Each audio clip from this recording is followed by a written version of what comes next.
Hello Goons, my name is Alex, and today I got another Kaiju video for you. But before we get too deep into things, I just want to give you guys some updates regarding the videos. 1.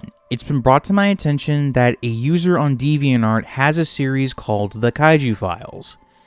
Just to clarify, I didn't know about this creator at all when I came up with my name. It was just the first thing that came to mind. Number 2.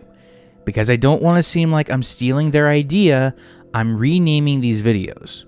For now, videos in this series will be called the Goji-Verse.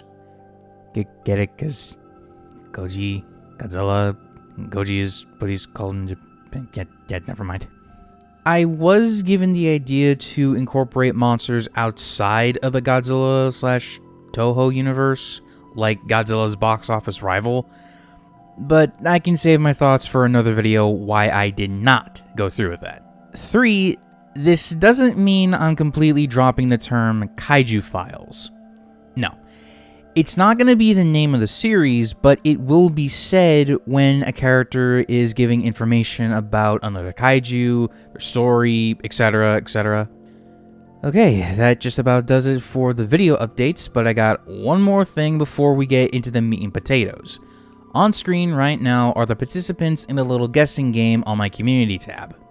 For those not in the know, when I'm done drawing the pictures for the video, I tend to leave little teasers for all 4 that are going to be in there, and you guys can freely guess as to which monsters they are. Though I would recommend that you share these around with other kaiju fans because, let's be honest, it's not very fun if just one person does it all the time, you know? Anyway, hope you enjoyed the video. Good day, everyone. For today's briefing, we'll be discussing some kaiju that are either long gone, have not been seen for quite some time, or challenge our perspective on these creatures. Please bear with me for this briefing. Due to genetic studies of blood and tissue samples from the following 2 creatures, G-Force has concluded they are nearly identical. However, they have enough genetic differences to be classified as a subspecies. Kaiju Files number 010A, codename Gargantuous montanus. The 10A specimen was first reported in 1966 by the Chinese branch of G-Force. The creature stood 175 meters tall, resembling a cross between a human and a great ape, specifically the Bornean orangutan. It had a box-shaped head, exposed skin on the chest, face, and digits, and was coated in golden fur. Due to the creature's coloration, somewhat resembling sand, it has been dubbed Sanda. The naming conventions, I swear. This creature first appeared in the mountain range of Beijing, where G-Force promptly engaged without orders. Surprisingly, in retrospect, this creature seemed to be afraid when it was attacked, almost as if it was some kind of animal. This will be elaborated on later. For now, the kaiju was chased from the mountains to Hong Kong. I would also like to point out the distance between both cities is 1,966 kilometers. During the chase, this creature has shown abilities including immense strength. However, one of the more intriguing attributes was its intelligence. Much like normal orangutans, this creature shows how to calculate its approach to situations. This was shown as it fled the mountains when G-Force engaged it. It recognizes what is a threat and what is safe. It also demonstrated the ability to use makeshift tools, such as uprooting a tree and tossing it like a spear into an attack chopper. However, it has a reason to be afraid.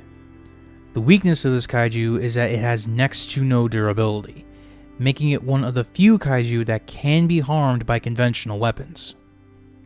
To refocus on the first encounter, Tene was cornered at the docks of Hong Kong by G-Force. But before the creature could fight back, Baradagi emerged from the water and began engaging 10A. During the fight, a chunk of the creature's flesh was ripped off. Baradagi used its unique anatomy to get the better of 10A, but the ape creature used its superior intelligence to gain the upper hand. G-Force, not distinguishing which was the greater threat, attacked both monsters. In the end, 10A was knocked into the water while Baradagi flew deeper into China. Since then, Tene has reappeared in Australia, where it has been shown to assist humans. Unfortunately, G-Force would soon realize the consequences of these actions.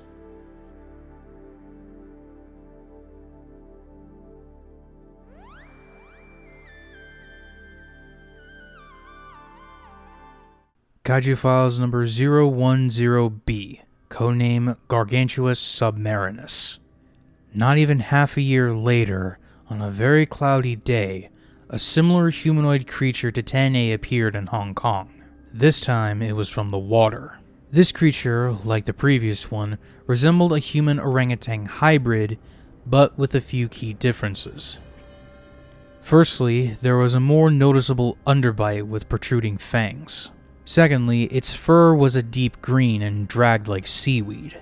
Third, aquatic anatomy has been noted on the creature. The exposed skin was more akin to scales, webbing was spotted on the hands and feet, and gills were seen on the sides of the torso and neck. And finally, it stood on more animalistic feet with a hunched posture, reaching 170 meters in height. Unlike 10A, 10B showed heavy fits of aggression, stomping and destroying the city. The strength of this creature was enough to demolish several skyscrapers at once.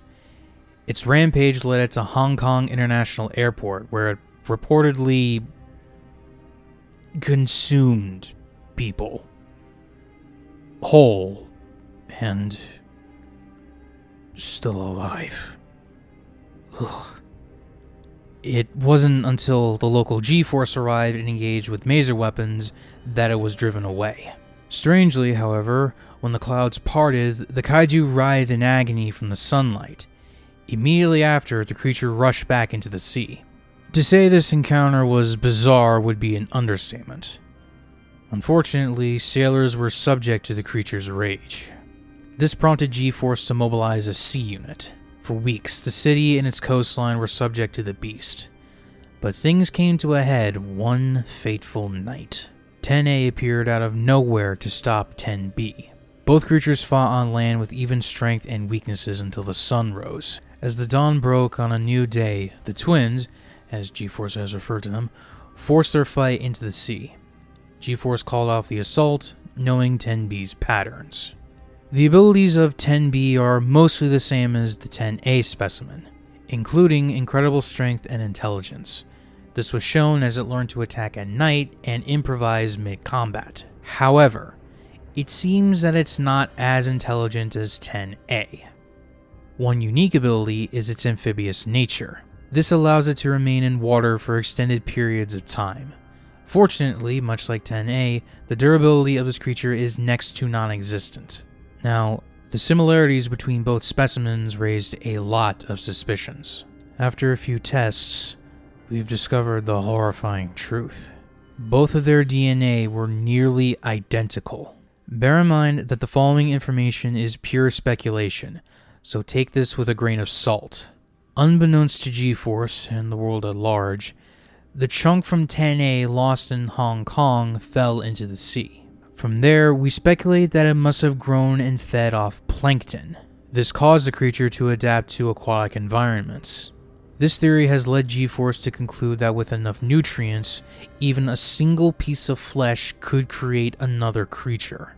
Since these attacks, G-Force has been conducting an investigation as to the origins of 10A. On a personal note, while we hope the Chinese government has not been practicing this, signs point to genetic mutation experiments, a practice that has been outlawed since another time, perhaps. There's already enough to worry about these days.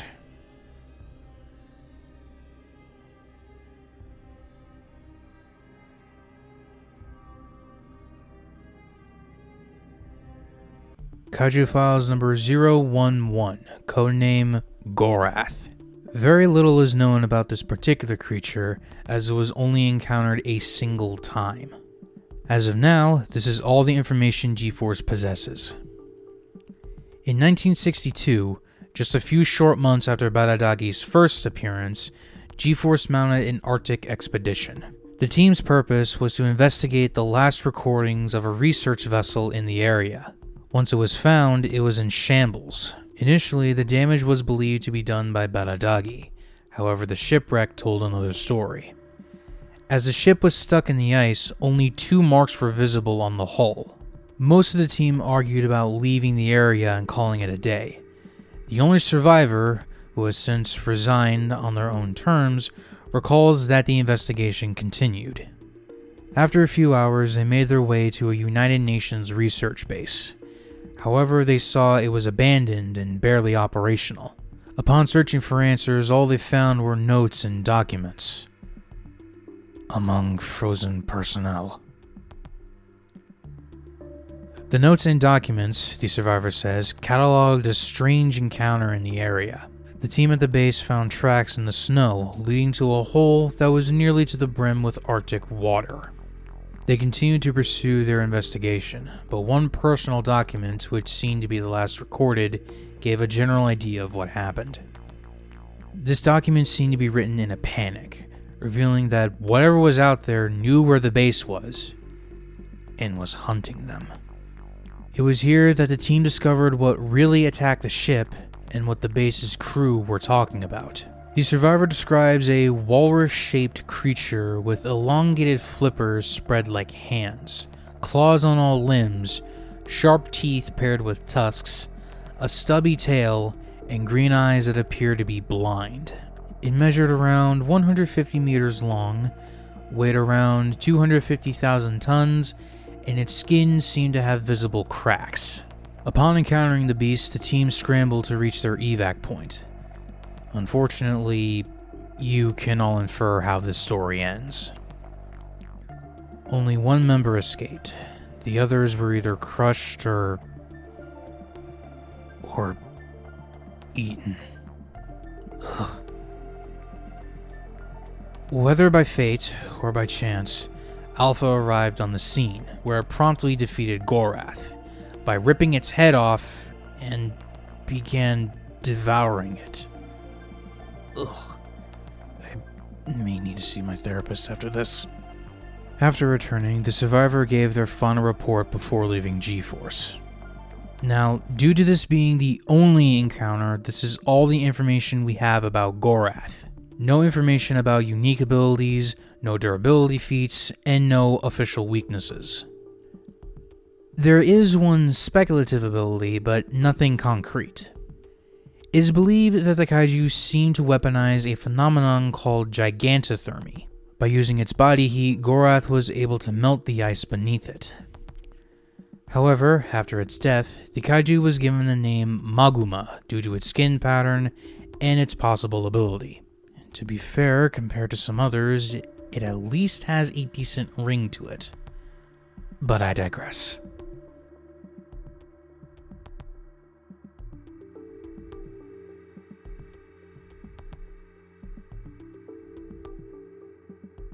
Kaiju Files number 012, codename Cell Reaper.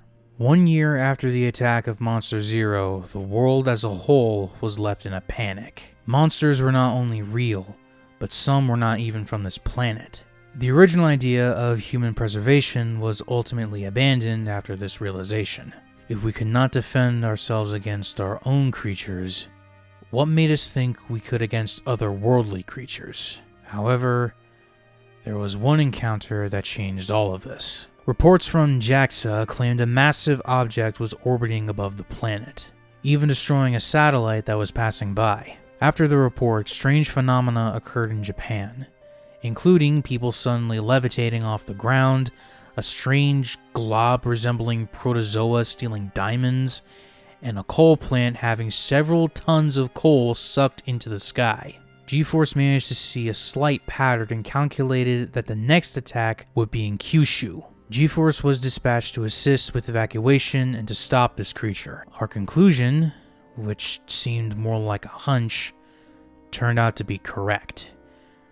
But what we saw on that very cloudy day could have driven someone to madness. First responders described a jellyfish-like creature, specifically a man-o-war, but it was shaped more like a squid. It had 4 oral arms with what looked like a fish membrane, 2 thin tentacles from the sides of its bell, and what looked like a beak connected to several nuclei. The creature, and I do use the term as loosely as I can, reached down with its tendrils, destroying parts of the city to absorb large amounts of coal. We suffered heavy losses that night. Not too long after, Alpha arrived at the city where it promptly confronted this creature. At first, we believed the atomic breath was enough, but smaller variants of this jellyfish were found the next day. Just when hope was lost, the most unlikely of revelations finally came. A low-ranking G-Force member was chased by one of these strange jellyfish, only for it to fall to the ground and shatter like glass. After retrieving the remains, they reported this to G-Force Command, where the remains were sent to our top scientists at the time. The same day, a live specimen was captured long enough to retrieve a DNA sample. From cross-examining the live and dead specimens, it was revealed that the first was killed by, of all things, wasp venom. Once the United Nations was informed, the world quickly produced an artificial variant. This was released as an aerosol, killing the offspring by crystallizing them. This encounter gave humanity some hope. If we could destroy these creatures, we could defend ourselves. In fact, one could say this was a necessary evil, the cause that made humanity come together and realize that there were much greater things out there. Thank you for your time, everyone. Apologies for the misinformed and somewhat sour tone at points. It can be a tough time, but from personal experience, if it means a promising future, then anything must be worth the risk.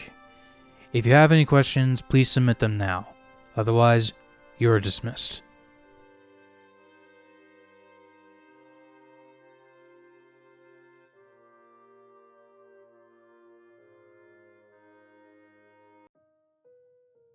Hey, you made it to the end of the video. Thank you so very much for watching. Another batch of lesser known kaiju, but with cult followings down the hatch. Wonder how long it'll take before I get to more recognizable ones again. I'd also like to apologize for just how long it took for this video to come out, because, well, I've been having trouble with Sanda and Gaira's story, trying to incorporate Maguma and Dogora, but also YouTube doesn't really like it when you take a long break from anything, so there's that. I'll also be posting the full pictures of these guys on my DA and Blue Sky. Both links will be in the video's description. Please follow me on Blue Sky, though, because I'm starting to like that website a lot more now these days. And with that said, I got a few things to say before signing off. If you enjoyed the video, please be sure to leave a like, comment down below, and if you're new around here, please subscribe to the channel because we're on the road to 1,000 subscribers and every little bit helps.